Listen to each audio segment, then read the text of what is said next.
Well, I'm very excited to have Brad O'Brien here. He's the Director of Learning, Insight, and Design at GreenPath Financial Wellness. Welcome, Brad. How are you? Hi, Lawrie. I'm doing really well today. Thank you. Great, great. Could you tell us about your organization and your role at GreenPath? Yeah, so GreenPath is a nonprofit organization. We've actually been around since 1961, and we actually started kind of in a wing of a credit union league back in Michigan back in the 60s. And so we've really been focused on financial health for multiple decades. And as an organization, most of our work is really focused on one-on-one counseling for people. So that can range from people who are running into challenges with debt or credit, or, we're one of the original HUD-approved housing counseling agencies. So we do both proactive and kind of reactive counseling on the housing side. So that's kind of our organization in a nutshell, and I'm sure we'll talk about it a little bit more today. But for me personally, kind of what my role is I've actually been at GreenPath for around 16 years now, and kind of wandering around the organization, holding a variety of different titles. From spending a lot of my early career in our client services side of the house, where we really are focused on conducting those counseling sessions, community outreach, things like that. And then most recently, I've been spending the last probably 5, going on 6 years now, really focused on reimagining how we deliver financial health to people, specifically through our education work. And most recently, I've been spending a fair amount of time looking at how we might evolve our innovation and new product development function. So kind of sat in a lot of seats throughout the organization, and excited about the work that I'm focused on now. Well, that sounds really interesting. And we'll get into some of that. So you're based in Michigan, I believe. Yeah, our organization is based in Michigan, and we have offices across the country. Obviously, with COVID, we've been kind of doing most of our work remotely or over the phone with the people we serve. So, how does someone are people referred to you from credit unions? How does that sort of ecosystem work? Yeah, we have a long history with credit unions. So we actually have over 500 credit unions that partner with us. And so they are a big way that people find out about GreenPath. They might go into their credit union, have a question. Maybe the credit union might refer them to GreenPath for a counseling session or some sort of service that we offer. We also have people that kind of are organically finding GreenPath. Referrals from friends and family is actually one of our bigger referral areas as well. Okay. We really pride ourselves on the service that we provide to people. And so we really see a lot of kind of referrals from people who have gone through the service. And then we also, obviously, the last number of years have really been focused on how do we be at the right place at the right time for folks. They might be Googling how to navigate debt issues. And so we do see a fair amount of kind of organic traffic from kind of those normal channels that you might think of, where, people just kind of naturally find us. So let's talk about financial wellness, financial health, and how would GreenPath sort of define that? I don't think it's as simple as one line, but when you talk about financial health, how would you talk about that? Yeah, a number of years ago, when our CEO, Kristen Holt, came to GreenPath, one of the things that she really brought to us was this idea of kind of a BHAG, of really remixing the American dream so that it works for everyone. And one of the things that is really a pillar of that is that everyone actually has their own American dream, or their own dream, especially around financial health. So when we think about what does financial health mean to GreenPath, I mean, sure, it can mean, improving people's confidence around financial decision-making, reducing stress, improving credit scores, reducing debt. Like, those are some of the key indicators that many times we're looking for. But at the end of the day, we really focus on listening to people and working with them to identify what their financial dreams are, and then seeing how we might be able to provide support or other help to help them achieve those goals. So it sounds like the listening piece and basing it on the circumstances of the individual, rather than trying to say everyone should be at this certain level. Have I got that right? Yeah. I mean, when we counsel people on all ends of the spectrum, both from an income standpoint, socioeconomic status, different background features. And so it's really, really important for us to listen to the individual and kind of where they're at in their journey, because prescriptive financial health often it usually like kind of misses the mark, or causes people to have unrealistic expectations, or maybe feel judged about where they're at in their own journey if it's not exactly aligned with kind of the predetermined space that someone else thinks they should be in. And so we've really been focused on really trying to target in on what are people's real goals, and then helping them work towards those.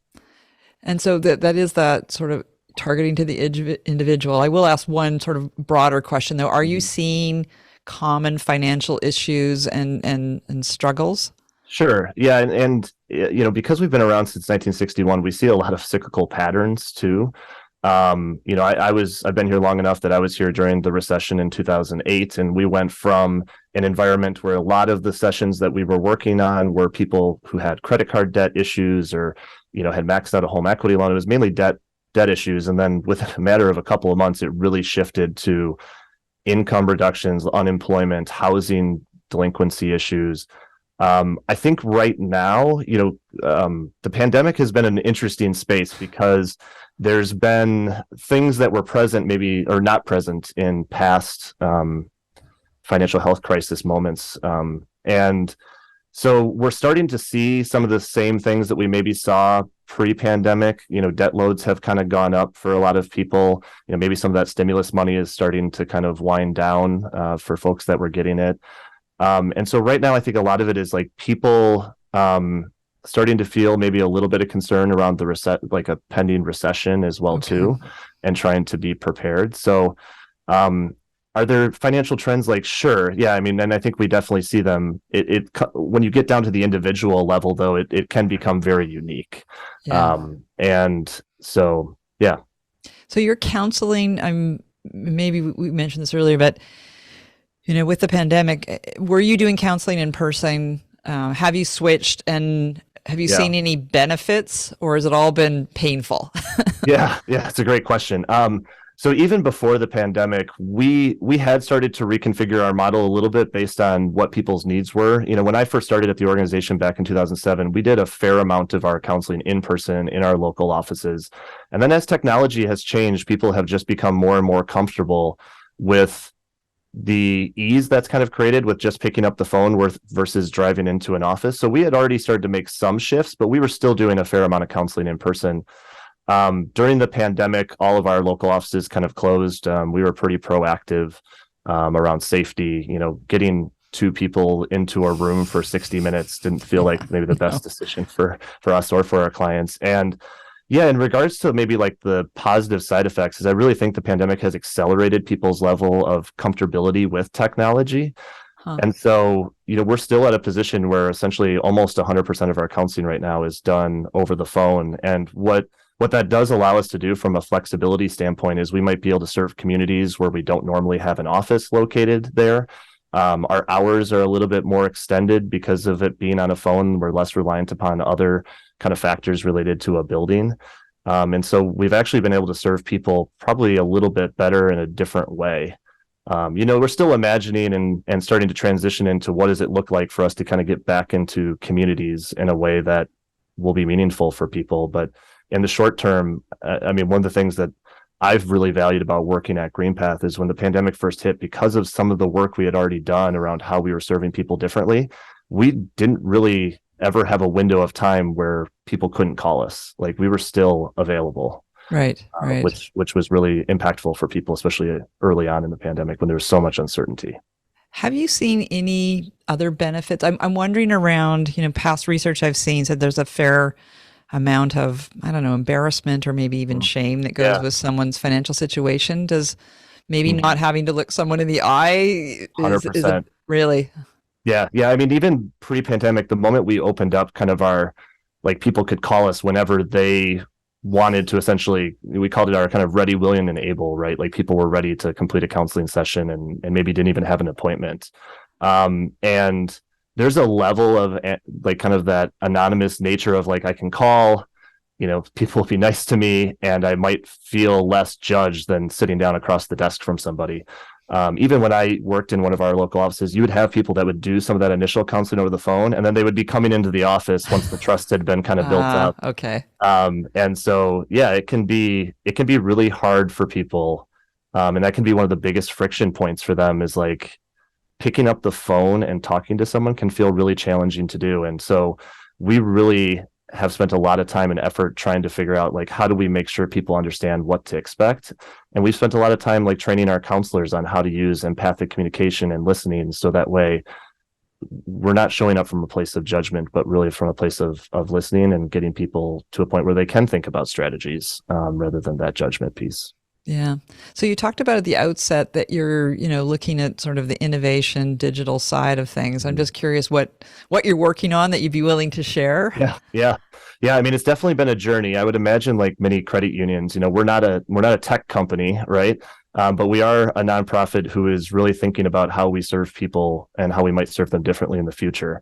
There's one pillar in particular for our organization that we've had as kind of a foundation, which is our training and approach to human-centered design. So really what that causes us to really do is question a lot of our processes and think about how and where we might serve people. So in regards to like the digital and kind of innovation space a little bit, I mean, we spent the last couple of years, even kind of pre-pandemic a little bit, really testing different forms of technology to engage people around financial health. One of them is actually our virtual financial coach, which is actually an AI chatbot that we've got several of our credit union partners that offer it. And it's essentially a way for someone to start a financial health conversation. It has off-ramps to real live humans, which, that's one of the big insights that I can kind of talk about in a second. But, it allows people to essentially ask some pretty basic questions and almost replicate a little bit of the counseling experience. And then if they get what they need, they might be good to go. It's also a way to build trust. And then if they need more support, like we have real people that they can actually talk to. And so it's been an interesting experience to kind of hear the reaction of people when they've engaged with something like that. And you said there's some insights there. So what have you learned? Yeah. So big insight is, leveraging some of the empathic communication techniques that we train our staff with. Obviously, an AI chatbot can't have empathy because it's not a real person, but actually having the chatbot recognize and ways to actually kind of almost listen to people's initial reactions before they give strategy, right? I think the other big part of it is back to something you said before, Lawrie, which is many people are using these digital entrance points as a way to build trust before they maybe take the big leap, right? And so we have found that someone who might not be willing to call and actually ask for help or assistance on something, they are willing to engage with a chatbot that might be available at 3 a.m. when they're getting off of their shift at work, or when they're waiting in the car for their kids to get out of school or something to that effect. Is like those digital entrance points allow us to give people like actionable information and things that might be helpful for them, do it in a way that can kind of build trust. And then, if they need to actually call us, they can. I think the one thing that I would add is like, there's been this, as you look out into the landscape, there's been this emphasis on digital tools. And many times those digital tools are an entirely digital experience. And I think what we have found in testing is that balance between digital and human support is really vital to actually meet people's needs. I mean, even for people who they might even express like, I have no intention of calling, but just knowing that I can call is actually really powerful. And that just shows up in our testing over and over again. So that's definitely a strategy that we're continuing to explore. When they're in the digital experience, do they have the choice on the off ramps to talk to people, or are they automatically put in some situations? Yeah, no. So we've yes and both. We have really learned through a lot of our digital testing that like choice and agency, like people want to have choice. They want to engage with digital tools as long as they want to engage with them, which sounds like a confusing sentence, but it's almost like we have to have off ramps at various intervals so that they can switch essentially channels if they want to. And so we definitely have some paths in that virtual financial coach that, if someone identifies that their credit card utilization is at 85% and they're feeling overwhelmed and stressed, like there's going to be an automatic like, hey, this is how GreenPath can help, right? For other people, it's maybe a little bit more subtle where, if they're going through a flow and there's maybe less red flags, we'll still offer it as an option, but they can certainly bypass it and continue on the journey of exploring, how to read their credit report or how to look at it, or maybe do some calculations on their utilization or things like that. Yeah. Talk a little bit about, because I think you've got a good grounding here in human-centered design, and what does that mean? Yeah.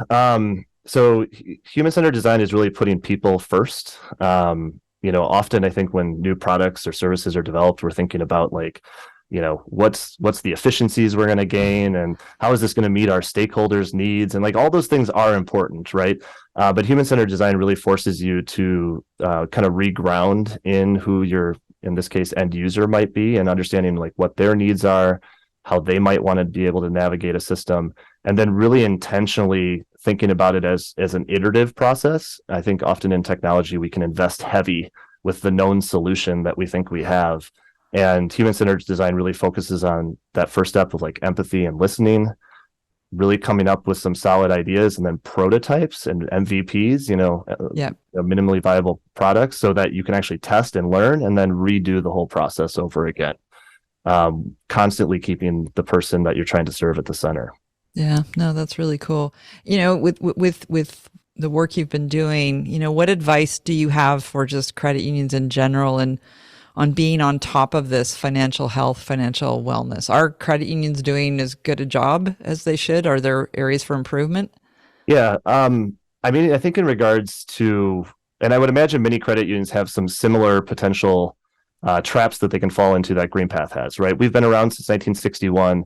There's parts of it as a nonprofit that we think, hey, we have figured this out. It has been working for 60 years. Like, why wouldn't it continue to work? And I think with human-centered design, like consistently questioning your process and evaluating it, having routines in place to evaluate your products and services and the data, using data to make decisions. Like, these are all things that I've been really excited, especially over the last several years at GreenPath, that we've really doubled down. And I would imagine many credit unions could do similar things, right? You could have a product that has been doing great for you for 10, 15 years, but if you're not consistently evaluating what the needs of people are and how they're changing, you could end up obviously in a really, really tough situation. Yeah. Your other piece of advice too around, be iterative, don't run for the goal and ignore some of the warning signs, right. I think is very astute as well. Yeah. And like really questioning your assumptions, and being curious. If you're coming from a place of knowing, that's usually a red flag. On our team, we talk a lot about, we want to shift from like, I think, to the user said, right? Right. Because all of us have opinions, but there's a 50-50 chance whether or not they're actually accurate. Yeah. I'm curious from a demographic standpoint, if you see any trends in terms of demographically, are there certain age categories that like their financial help delivered differently? Are you seeing any trends of where younger people are struggling maybe more than other folks? I don't know this to be true. It's just a question for you. Yeah, I think in the digital space, one of the things that there's some research that has been out there from different organizations like Commonwealth, but in the digital space in particular, we've seen a higher so people who identify into traditionally like BIPOC or underinvested communities, they seem to have more trust in the digital experience as like an initial entry point, as a way to build trust. Unfortunately, there's a lot of like well-earned mistrust of the financial services spaces from many communities. And we have seen even in our own data on digital platforms and things like that, many times either a majority or almost a majority of our users would identify into those BIPOC categories. And that seems to align up with all the user testing that we're doing, as well as the research that's out there. Do you do any of your counseling in different languages? Yeah, so we have a very strong Spanish-speaking workforce, especially in our client services space. Many of them have shared experiences with the people that they're counseling, and it's a real asset for us as an organization. I think the last I heard, maybe like 24% or something like that of our staff actually identifies as either Hispanic or Latino. In regards to other languages, we use different services to make sure that we can offer counseling to anyone that calls us. It's really important to us that no matter who is calling us, that we have an opportunity to serve them. Yeah, and it seems a point to maybe a point for credit unions is just that, if there are underserved markets or just this perceived as not accessible to different groups, it's something they need to have a look at. Are people not coming forward because they don't innately believe or trust that the organization has their best interest in mind? Am I on the right track there? Yeah. I actually had a really good conversation recently with a credit union where they were really exploring their why, especially around serving Spanish-speaking communities. I think they had noticed some real gaps, not only in potentially like where their locations were and, how they were serving people and access to materials and different languages. And the thing I really appreciated about their approach is rather than just like jump in and try to solve everything, is they really wanted to step back and say, like, why is this something that's important to us? Is it just about obtaining like more market share, or is this really a community that we want to serve? And I think, they were leaning towards the kind of the secondary of like, this is a community we really want to try to serve better. And that was a really powerful kind of focus on kind of coming back to that why. Yeah, and it seems that don't guess, talk to people in that community, just like, you don't go in with a set of things that for financial well-being, you have to be at this level. You're listening and you're looking at people's aspirations. So that's really interesting. And especially with various different communities, listening is key. And then also including those people in the design of the experience or the solution. I think often you can end up in product design meetings where it's like everyone looks the same, everyone has the same experiences. And even if you are a really good listener, there's probably some pretty significant gaps. And so really thinking about, especially like diversity work in general, like really thinking about that diversity work at every stage of the steps of your process to make sure that you're really thinking about all of the different perspectives and scenarios. Yeah, no, I think it's great advice for all credit unions. And, my experience is financial services is tricky anyways for everyone to navigate. Even if you work in it, it's hard. Yeah. There's a lot of acronyms. There's a lot of big words. And also it's people's money. And, there is a perception out there. You want to be good with your money, and it's maybe embarrassing when you're not. And so just the different ways that people can have those conversations that are supportive, that are based on what they need, I think that's really key. Yeah, I think you really hit on it, Lawrie, this idea that like our financial services systems are complicated. I think, there's always this assumption that someone works at GreenPath and so they must have all of their financial stuff in order. And it's like, we're also real humans too, right? People make decisions around their finances based on their feelings and emotions and their past experiences. And if you have an experience with a certain financial system, you probably know how to navigate it. If you don't, it can be really challenging and difficult no matter who you are.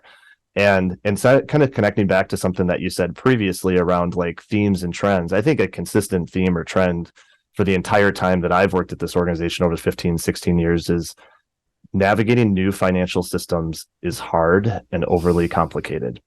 And so many times people reach out to places like their credit union or like GreenPath when they don't know anybody in their community that maybe has navigated that system before, or when they feel some sort of shame around navigating that system and they're feeling worried to the point of actually asking for help. And so that's where it really comes down to that no judgment piece, because someone's past experiences may not have allowed them to even have experienced a certain financial system. And so it's our job to really hopefully help shine the light on helping them best navigate that for them. Yeah, no, that's great. Thank you for the work that you're doing. Nonprofits are not known to be the place where you go to make a lot of money.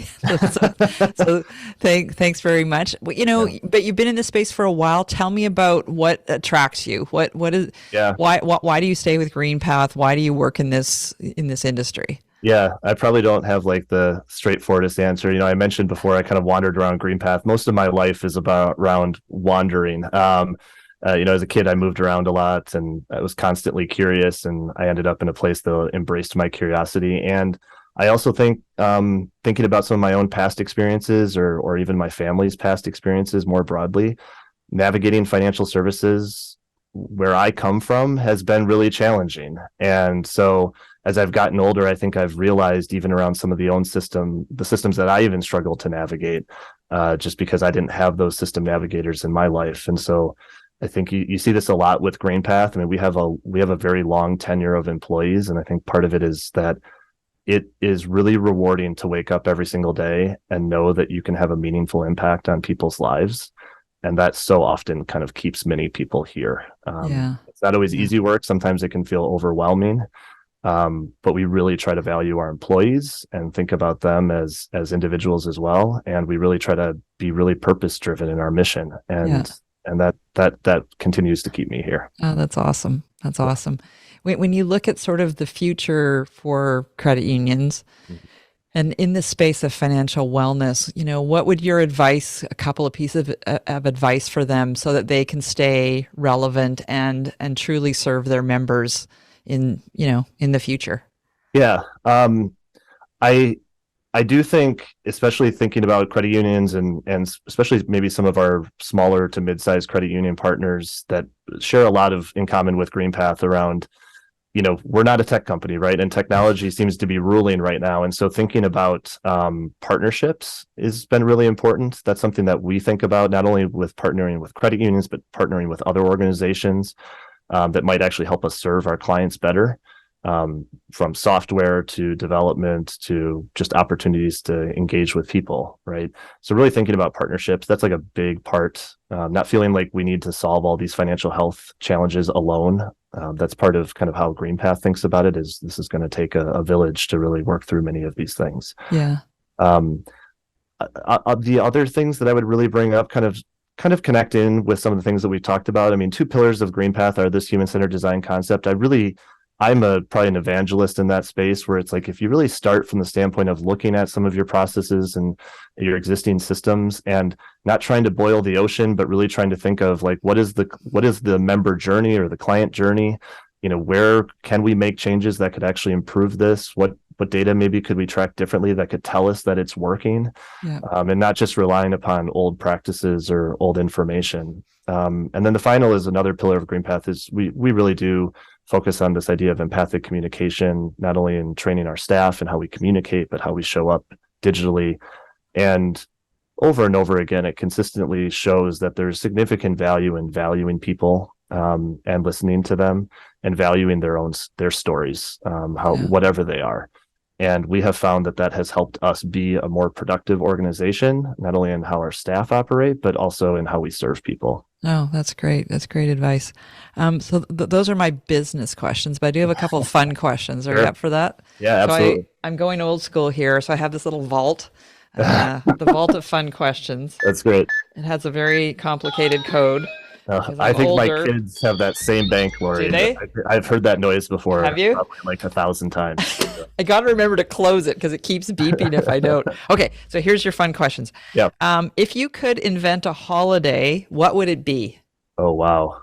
I don't even know. That's actually a great question. I think it would be great if Monday was a holiday every single week. Oh, not actually that the day was even off completely, but I think we bag on Mondays so bad as a society. And if Monday could just get a rebirth as like, the beginning of something rather than something we all seem to dread at some level. Yeah. Actually, it's funny because what's on my list is let's just eliminate February. Let's just take it out. So as someone who lives in a cold weather climate, February, yeah, I don't know that there's a lot of value in February. Anyways, we're going to get that'll prompt some comments on social, I'm sure, from people born in February. Yeah. If you could be the best at something, what would it be? So this is going to be a super contrarian answer, is like, I actually love being fairly average at many things. Okay. One of the things that has motivated me through my entire life is like, I'm pretty confident in my lack of confidence at doing everything okay, right? And there's nothing really that I ever feel like I can't do. I just can't guarantee you I can do it well. Hey. And so I don't know that I would want to be great in one thing. That feels like that'd be putting me in a box that I don't want to be in. So the answer is I want to be average or okay at many things. Have I got that right? Many things, yeah. Okay. Yeah. Yeah. I might be like that too, but then I'm truly terrible at some things. Thank you so much for your time today, Brad, and for all the work that you're doing. And it is, I think it truly is helping people it's a complicated space. And I think, your approach and making it human-based and talking and listening, mostly listening to the individual, is super cool. So I really appreciate that. And thank you very much for your time today. Yeah. Thank you, Lawrie. Really appreciate it.